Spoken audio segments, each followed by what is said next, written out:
Hello viewers, আপনারা দেখছেন take সমাধান অনলাইন ইউটিউব চ্যানেল। বন্ধুরা, গত কয়েকদিন ধরেই কিন্তু একটি আপডেট আপনারা শুনেছেন।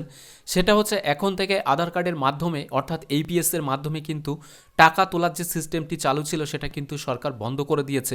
এরপরেই কিন্তু নতুন আরও একটা বিষয়ের কথা বলা হচ্ছে, অর্থাৎ ইউপিআই আইডি।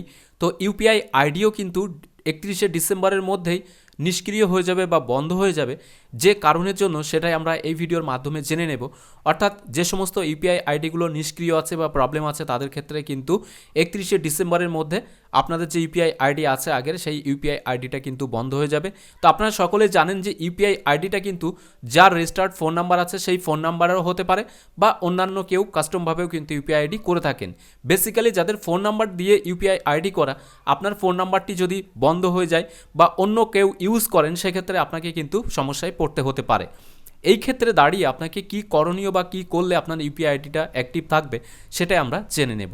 তো যেটা আপডেট অনুযায়ী বলা হয়েছে, আপনি যদি ইউপিআই পেমেন্ট বেশি করে করেন তাহলে এটি আপনার জন্য একটি গুরুত্বপূর্ণ আপডেট। যে সমস্ত ব্যবহারকারীদের ইউপিআই আইডি নিষ্ক্রিয় আছে তাদের 31শে ডিসেম্বরের মধ্যে প্রয়োজনীয় কাজ শেষ করতে হবে।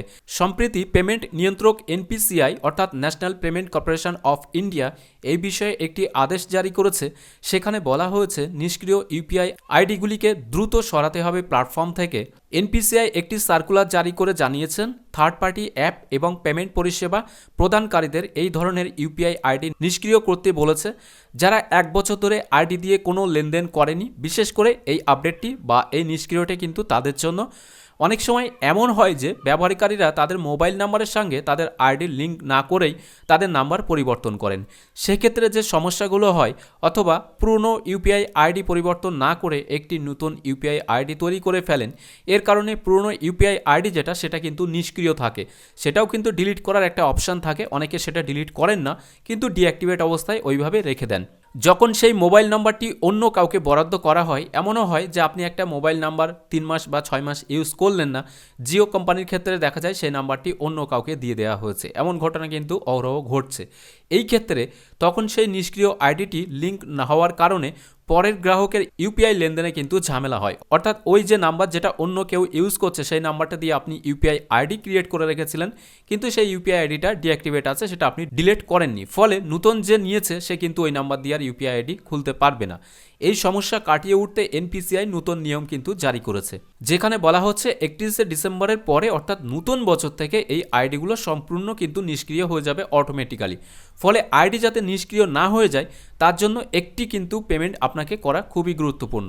আপনি যদি এই একটি পেমেন্ট করেন ওই ইউপিআই আইডি দিয়ে, দেখা যাচ্ছে আপনি যেটাকে ডিঅ্যাক্টিভেট করে রেখেছেন সেটা আপনার কোনো একটা কারণের জন্য কিন্তু পরবর্তীকালে সেই আইডিটা আপনার প্রয়োজন, সেক্ষেত্রে কিন্তু ওই ইউপিআই আইডি দিয়ে আপনাকে একটা ন্যূনতম পেমেন্ট বা ন্যূনতম একটা ট্রানজ্যাকশান কিন্তু করতে হবে, তবেই কিন্তু সেই আইডিটা পুনরায় আবার অ্যাক্টিভ হবে। এছাড়াও বলা হচ্ছে ইতিমধ্যেই ইউপিআই আইডি নিষ্ক্রিয় করার কাজ শুরু করেছে ব্যাংক এবং থার্ড পার্টি অ্যাপগুলো।